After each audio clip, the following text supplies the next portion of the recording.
Good morning, students. So in the previous class we discussed about the RC phase shift oscillators and we derived the expressions for the operating frequency of RC phase shift oscillator and also the gain of the RC phase shift oscillator. Okay, so in this class we'll take one of the problem on RC phase shift oscillator and then we'll go for the next thing. Okay, so here design RC phase shift oscillator to generate the sinusoidal output of frequency f0 is equal to 100 and the saturation voltage VCC sat is equal to 12 volts. Okay, this is the thing they are given. Okay, so and you have to assume the current flowing through input current flowing through the circuit is I1 is equal to 50 milliamps.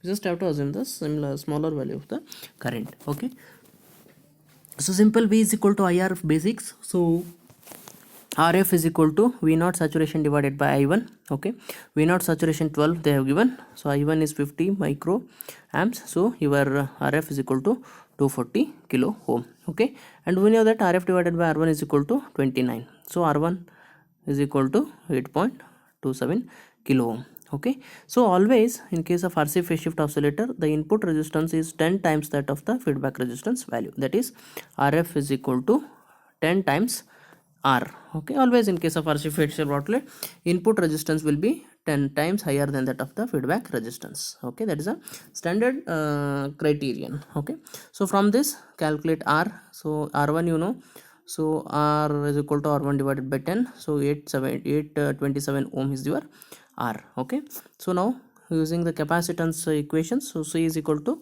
1 divided by 2 pi root 6 into RC. So F is equal to 1 divided by 2 pi root 6 R into C. So C is equal to 1 divided by 2 pi root 6 R into F. F is 100 Hertz. Okay, so substitute the value and calculate the capacitance of the oscillator. So capacitance is how much you got? It is 0.785 microfarad. That is the value of the capacitance you have.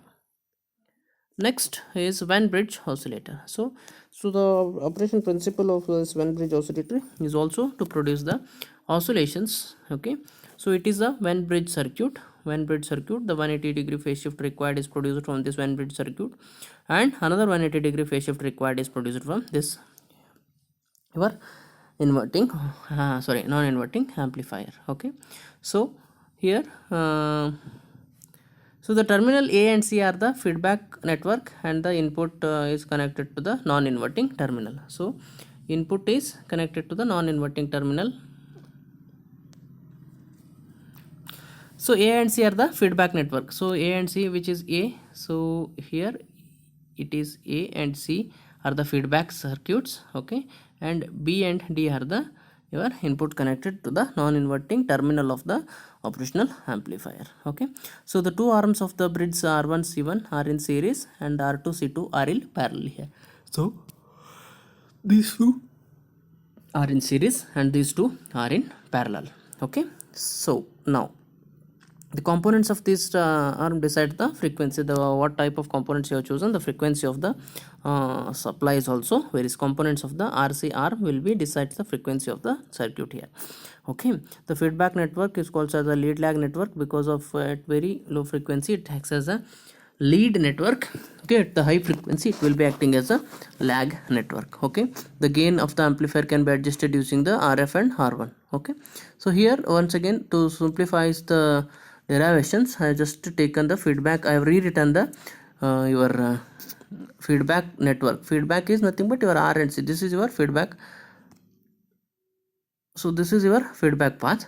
Okay, so for simplicity I am written feedback path. So R and C is in series, R and C are in parallel. Okay, I am written the feedback network separately. Okay, so this is the consideration.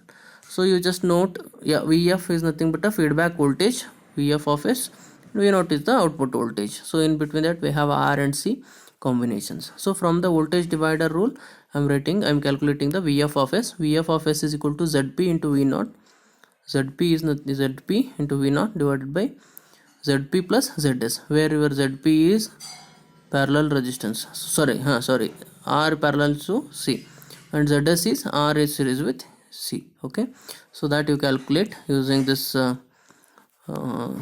equation, right?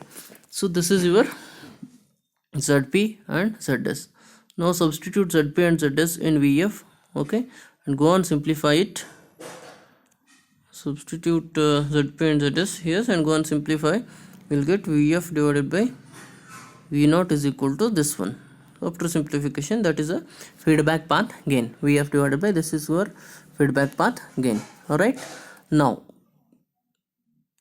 you have to calculate the your total this one gain of the inverting non-inverting amplifier is 1 plus RF divided by R1. So gain of the non-inverting amplifier, it is 1 plus RF divided by R1.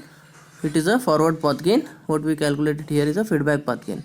So according to the criteria to produce the oscillations, AB should be 1. Okay, just equate A, equate B is equal to 1. So once again substitute S is equal to J omega. Instead of S, you substitute J omega and go and simplify it. So take only the real part here. So real part is this one. Okay, after taking real part, just calculate it for the W. Okay, so once again W is equal to 2 pi F. So calculate F here, F naught. Okay, that is the frequency of the filter circuit. Okay, now you take the imaginary terms. So in the first case you taken the real terms, now you take the imaginary terms similar to your RC phase shift oscillators. So this is the imaginary part and this is your imaginary part. Okay, just equate it and simplify it. So here JRC omega, here JRC omega will get RC omega J which cancels. So 1 plus RF divided by R1 is equal to 3. So RF is equal to 2 times the R1. So RF is equal to 2 times R1 in case of your Van bridge type of the oscillatory circuit. The problems on this we will take in the next class. Okay, thank you.